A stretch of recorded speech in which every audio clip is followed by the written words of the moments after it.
चाचा भतीजे की जोड़ी इस तरह टूटेगी, पवार परिवार इस तरह टूट कर बिखर जाएगा, सोचा किसी ने नहीं था। हाँ, ये बात अलग है कि सुप्रिया सुले कहती हैं कि उनके दादा हमेशा रहेंगे अजीत, हमेशा उनके भाई रहेंगे और हमारे बीच का भाई बहन का रिश्ता नहीं टूटेगा।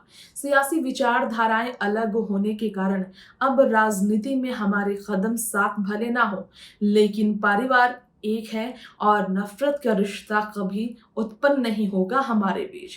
लेकिन सुप्रिया के इस तरह के बयानों के तुरंत बाद सुप्रिया का घमंड चूर कर दिया है अजीत पवार ने शरद पवार पर दावे कर। ये कहा है कि पिछले एक बैठक में शरद पवार ने उनके चाचा ने भी ये बात मानी थी कि 2024 में मोदी जी ही आएंगे।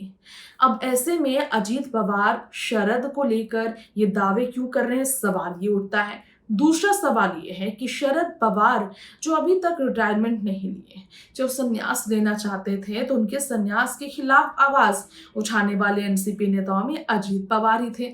फिर भला अजीत ये बात क्यों कहते हैं कि भाजपा में तो 75 साल की उम्र के बाद नेता रिटायरमेंट ले लेते हैं, लेकिन शरद जो 80 साल की उम्र क्रॉस कर चुके हैं वो अब तक रिटायरमेंट नहीं लिए हैं। एनसीपी की कमान वही संभालना चाहते हैं, सारा का सारा पावर और पद पर किसे कहां बैठाना है सारे फैसले वो खुद लेना चाहते हैं। अजीत पवार ने कहा 2004 में अगर एनसीपी ने कांग्रेस का साथ नहीं दिया होता तो आज महाराष्ट्र में एनसीपी की तरफ से ही मुख्यमंत्री होते, लेकिन शरद ने इस पर काम नहीं किया। चाचा से नाराजगी खुलकर जाहिर कर रहे हैं अजीत के इस तरह के स्टेटमेंट से एक बात तो साफ हो गया है कि वाकई में महाराष्ट्र में ये सियासी गठजोड़ और एनसीपी में तोड़ का कारण शरद के फैसले और अजीत की नाराजगी ही रही। फिलहाल इस रिपोर्ट में इतना ही। तमाम खबरों के लिए देखते रहें राजनीति राग। नमस्कार।